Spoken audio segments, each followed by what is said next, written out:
Antibiotic പ്രതിരോധ പ്രവർത്തനങ്ങളിൽ ആരോഗ്യവകുപ്പിന്റെ നാഴികക്കല്ല്. 83 ആശുപത്രികൾ ആന്റിബയോട്ടിക് സ്മാർട്ട് ആശുപത്രികളും 5 പഞ്ചായത്തുകൾ ആന്റിബയോട്ടിക് സാക്ഷര പഞ്ചായത്തുകളും ആയതായി ആരോഗ്യവകുപ്പ് അറിയിച്ചു.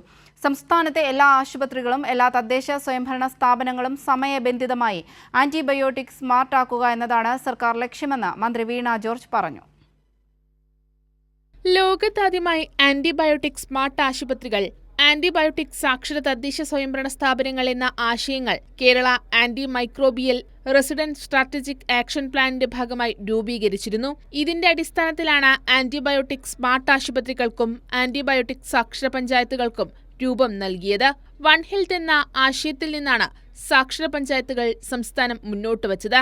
ആന്റിബയോട്ടിക് സാക്ഷര കേരളം പദ്ധതിയുടെ ഭാഗമായി നിഷ്കർഷിച്ച എല്ലാ മാനദണ്ഡങ്ങളും പാലിച്ച 83 ആശുപത്രികൾ ആന്റിബയോട്ടിക് സ്മാർട്ട് ആശുപത്രികളും 5 പഞ്ചായത്തുകൾ ആന്റിബയോട്ടിക് സാക്ഷര പഞ്ചായത്തുകളുമായതായി മന്ത്രി വീണ ജോർജ് അറിയിച്ചു.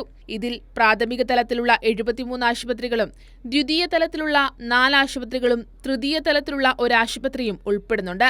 സംസ്ഥാനത്തെ എല്ലാ ആശുപത്രികളും എല്ലാ തദ്ദേശ സ്വയംഭരണ സ്ഥാപനങ്ങളും സമയബന്ധിതമായി ആന്റിബയോട്ടിക് സ്മാർട്ടാക്കുക എന്നതാണ് സർക്കാർ ലക്ഷ്യമെന്ന് മന്ത്രി വീണ ജോർജ് പറഞ്ഞു. കൈരളി ന്യൂസ്, തിരുവനന്തപുരം.